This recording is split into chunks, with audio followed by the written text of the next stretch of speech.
ಮಕ್ಕಳಿಗೆ ಸಂಜೆ ಟೈಮ್ನಾಗ ಏನಾರ ಡಿಫ್ರೆಂಟಾಗಿ ಸ್ನ್ಯಾಕ್ ಮಾಡ್ಕೊಡ್ತೀನಂದ್ರೆ ಒಂದು ಸಲ ಈ ರೆಸಿಪಿ ಟ್ರೈ ಮಾಡಿ ನೋಡ್ರಿ. ಮತ್ತು ಇವು ಮಾಡ್ಲಿಕ್ಕೆ ನಾ ಇಲ್ಲಿ ಎಂಬಸಿ ಅವ್ರದ್ದು ಹೈ ಕ್ವಾಲಿಟಿ ಸ್ಟೇನ್ಲೆಸ್ ಸ್ಟೀಲ್ ಕಡಾಯಿ ಬಳಸ್ಲತ್ತೀನಿ ರೀ.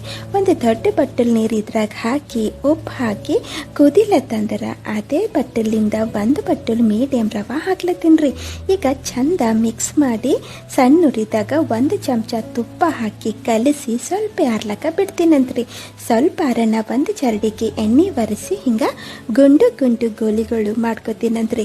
ಸೈಜ್ ನಿಮಗೆ ಹೆಂಗೆ ಬೇಕು ಹಂಗೆ ಮಾಡ್ಕೊರಿ ನಡೀತಿದ್ರಿ.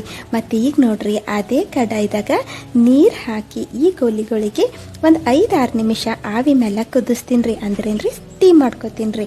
ಒಂದು 5-6 ನಿಮಿಷ ಆದಮೇಲೆ ಇವು ತೆಗೆದು ಸೈಡಿಗಿಟ್ಟು ಅದೇ ಕಡಾಯಿದಾಗ ಬೆಣ್ಣೆ ಹಾಕೀನಿ ರೀ, ಇಲ್ಲ ಎಣ್ಣೆನೂ ಹಾಕೋಬೋದ್ರಿ.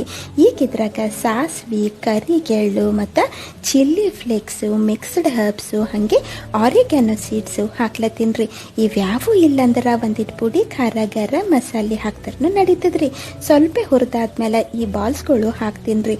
ಮತ್ತು ಮ್ಯಾಲಿಂದು ಟೊಮೆಟೊ ಸಾಸು ಇಲ್ಲ ಕೆಚಪ್ ಹಾಕಿ ಸಣ್ಣ ಉರಿದಾಗ ಒಂದು 2-3 ನಿಮಿಷ ಹುರಿಬೇಕ್ರಿ. ಕೊನೆಗೆ ಒಂದಿಟ್ಟು ಕೊತ್ತಂಬರಿ ಹಾಕ್ತಾರೆ ಆಯ್ತು ರೀ. ನಮ್ಮದು ಸ್ಪೈಸಿ ರವಾ ಬಾಲ್ಸು ರೆಡಿ ನೋಡ್ರಿ. ನಾ ಎಂಬಸಿ ಕಿಚನ್ ವೇರ್ ಅವರಿಗೆ ಟ್ಯಾಗ್ನು ಮಾಡಿರ್ತೀನಿ, ಹಾಗೆ ಅವ್ರದ್ದು ಪೇಜ್ನ ಮೆನ್ಷನ್ ಮಾಡಿರ್ತೀನಿ ರೀ, ಚೆಕ್ ಮಾಡ್ಕೋರಿ.